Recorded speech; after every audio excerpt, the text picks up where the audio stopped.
Hey everyone, it's Strange Michael. I hope you're doing well today. I don't have a copy of the movie I'm about to review from 2021, but I used to see copies all over stores like Walmart and stuff when it came out. It's a documentary, and it's one that I wish I had bought, but at the same time I'm glad I waited off. I saw it on Tubi over and over and over again, so I finally got a chance to watch it after all these years of it being around. This is a documentary many of you probably know about if you're watching my channel, being big horror fanatics like many of you are, if not most of you are.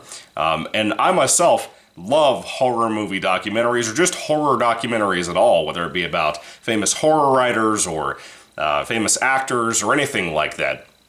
This particular film is called Pennywise, The Story of It. It's a documentary focused around the 1990 TV adaptation of Stephen King's It. Now, this is my personal favorite of all of the versions of It. And when I say that, I mean, I've read the book for Mr. Stephen King about 2 or 3 times at this point. It's a 1,000-page brick. It's humongous, very, very small print. One of his best books ever, probably in his top 10 of all time, even though the ending kind of sucks and has some goofy shit. Really weird-ass scene involving the kids, obviously, that everybody talks about, that I'm not a fan of. But this is my copy from high school. I've read it a couple of times, and I really love this book quite a bit. And it scratches that itch for amazing character writing, but it also is the scratch of an itch that says this book is bloated as fuck. Could have been a 500-page book easily, and it was not. So, I love the book, but this 1990 miniseries, this documentary is really focusing its attention on, is my personal favorite. I like it more than the Stephen King It 1 and Chapter 2 remakes. I don't even think those were mentioned in this documentary, but the entirety of this documentary is focused on this little mini-series from 1990 that I love so deeply. It's about 3.5 hours long, somewhere in there, starring Tim Curry, John Ritter, and some other people too that you may have seen from some other things. Seth Green is one of them as well. This documentary doesn't even really talk that much about Stephen King's book, aside from the reception generally at the beginning of the time when it was first released in the 80s, and how much people seem to like it, or really love it for that matter, and how the screenwriter adapted that to a 2-night screenplay, because of course the 1990 miniseries was a TV movie, matter of fact. Which some people say that it harms that movie too much. Personally, I don't believe that. I think it's a fantastically creepy film, especially if you grew up on it. This movie scared the hell out of me when I was a kid. It's a film that the first 15-20 minutes one day I happened to be watching on TV with my mom and caught the sewer scene with Georgie before I went to my dad's on a rainy-ass day. And it scared the hell out of me. I've never forgotten that fear in my body that I felt watching that because of how terrifying Tim Curry is on basically a PG-rated horror film for TV. This is one of the best Stephen King adaptations of all time, in my personal opinion, whether it be the performance of Tim Curry, the performance of the young actors, the adult actors, whatever. The movie means a ton to me. I love it. I've seen it over and over again, and I love it mainly not even because I'm a 90s kid, but also because it has this 1950s sci-fi B-movie feel to it, but also mainly a horror movie from the 1950s feel to it. And I love that style. I think that was a great choice with the 2 different time periods we jump back and forth between. It just really knows what it is, and it really embraces that, even though the ending is not great. This original movie was directed by Tommy Lee Wallace, matter of fact, who also directed Halloween 3: Season of the Witch, which I love deeply. It's his masterpiece. It's an unsung masterpiece that's finally gaining some traction over the last few years, the last decade, and thank God for that. Tommy Lee Wallace is the underappreciated John Carpenter, basically. He worked with John Carpenter with Halloween, and I think even Halloween 2 a little bit. But, he was a close dude when it came to John Carpenter. The dude's learned so much from the guy that he's able to make incredible movies. Movies that you would never think could be as stylistic and wonderfully made as they are. Tommy Lee Wallace deserves more love and respect, and I'm glad that he got to talk so much in this documentary alongside other people like Tim Curry and so on and so on. This documentary is about 2 hours long, and by the way, it's directed by 2 different dudes who produced and also created a couple of other horror documentaries you might know, one being called RoboDoc, which is about RoboCop, and the other one being called You're So Cool, Brewster, which is the Fright Night documentary, and I haven't seen either of those, but I can't wait to at some point because of the quality of what I saw in this movie. This documentary was fascinating from beginning to end. It had so much going for it. There's a lot of actors and actresses that either couldn't make it because well, they were dead, or people that just didn't show up much in here, like Annette O'Toole. I really wanted to see this so deeply as a fan, and I kept putting it off and putting it off. Matter of fact, when I would see the cover of it in like Walmart, I would think that it was just a new cover for Stephen King's It, this movie right here, because it had Tim Curry on it in like a cartoon, really horrific looking caricature. So I recommend it highly from the get-go, but I do want to talk about some of the things in the movie that really were things that I loved and appreciated about it that I think most people who are not fans of this 1990 miniseries, they probably would not appreciate, to be honest with you. But let me start kind of there. The film was mostly with interviews, like most documentaries, about behind-the-scenes stuff, personal stuff amongst the actors and the writer, and Tommy Lee Wallace himself, who again does a bunch of interviews here. Seth Green drops a ton of knowledge in here. I did not expect him to be able to show up in here because of how great he is in general on his work as Chris on Family Guy, or he's also the creator of Robot Chicken, in case you don't know, which is a huge thing that I grew up on, that I was loving and seeing all the time before I even watched this movie. I love Seth Green. He's a comedic genius, and he deserves a lot of respect.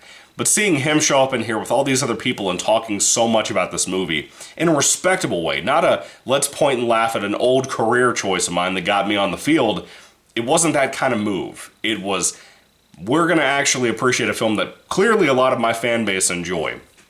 And they have a lot of people from the adult cast that are still around who wanted to come in and do this. They have a lot of the younger crowd who were in the younger cast of characters who came in to do this, alongside Mr. Tim Curry, who was fascinating to listen to. I love Tim Curry. Been a fan of his as far back as I can remember. Of course, one of my favorite characters that he ever played was Nigel Thornberry on The Wild Thornberrys. If you were a 90s kid like myself, you know Mr. Tim Curry, not only from this movie, but from other projects and cartoons, because he's an amazing voice actor that the majority of the time you would not know. You have to understand where Tim Curry was coming from. This was an opportunity for him because he was already a big name because of things like the Rocky Horror Picture Show. I've never seen that. Seems a little weird.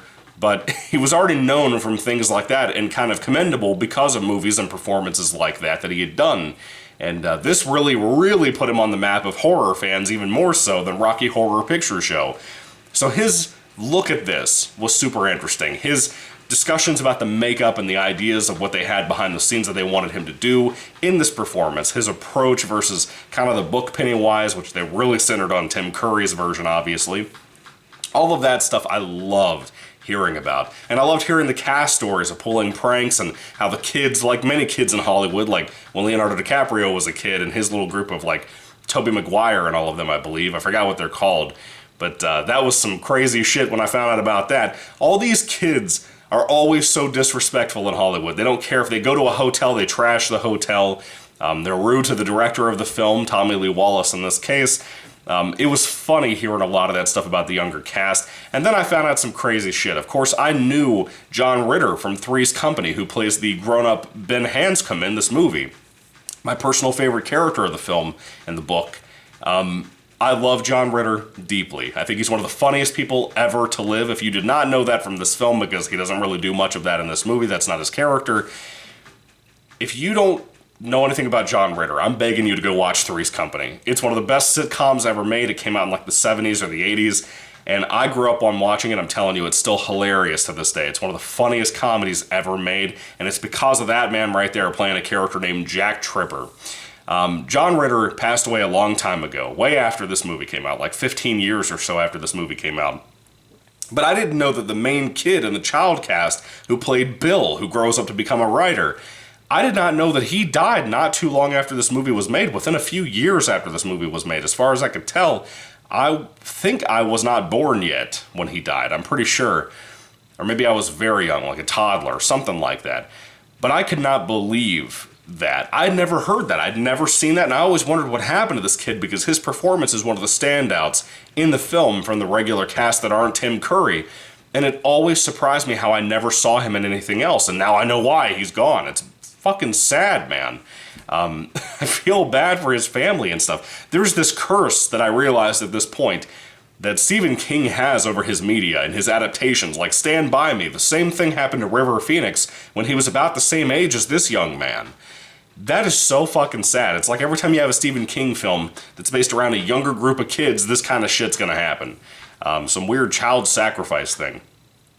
But anyway, this movie was fascinating as a documentary. I had a great time watching it. It's well edited for the interviews and everything. Has a lot of humor in there. Has some sad moments where people are remembering people like that young man and John Ritter, and I loved all of it. If you're a big fan of this old little 1990 terrifying movie with some goofy ass shit in it, because of that 1950s feel it has sometimes, I think you'll love it. I really do. And you'd be surprised how many side characters and actors come into this film to discuss parts they weren't even in very long for this movie. It's great. I really, really enjoyed it. And if you haven't seen it before, I think Pennywise, the story of it, would be a big recommendation for me, yours truly, because I love this movie. It's my favorite version of Pennywise, my favorite version of it, the story in general. Even as an adaptation, I think it's still the best. It's chopped down the best. It's atmospheric. The music and everything is just so engaging in it, and it's wonderful for a rainy day. And I can't tell you how many rainy days I've watched this movie, because it just fits that aroma of life at that point, if you will. Pennywise, the story of it, is a fantastic, well-made documentary that I could not recommend more, and if I had to rate it on a 5-star basis, I would easily give this a 5 out of 5 stars. It's a massive recommendation of a film, even though it's only 2 hours long, if you're as big of a fan of this movie as I am. It's one of those things that I think are as good, if not better sometimes, than Never Sleep Again with Nightmare on Elm Street, which is different because that's a whole series versus just this one movie this is focused on. Or Camp Crystal Lake Memories, which I think is another great documentary. I love horror movie documentaries, whether it be singular or series-wise, and this really scratches that itch. I watch those documentaries all the time, like at least once a year. I could totally see this one being in the mix, somewhere in there, because I loved it so much. And all the behind-the-scenes stuff, the footage, the creature stuff, towards the end of the film, all of that stuff, and watching the practical effects they built, the sets they built, oh dude, it was great. I didn't even know half that stuff was an actual set most of the time. I loved this. 5 out of 5 stars for me. What did you guys think of Pennywise, the story of it? If you happen to have not watched it, I'd love to hear your thoughts and comments about it down in the comment section down below. Again, it's usually on Tubi, which is a free streaming app in case you happen to have it. There's so many great ways to watch this, but honestly, if you're a big fan of this movie, just go ahead and pick it up. Just buy the DVD, whatever, I think you'll love it easily. But only if you're a big fan of the movie. If you're not, try it out on somewhere else. But it's really good and I recommend it highly. Fascinating little documentary. Anyway, thank you all for watching, guys. God bless you all. Catch you later, and goodbye.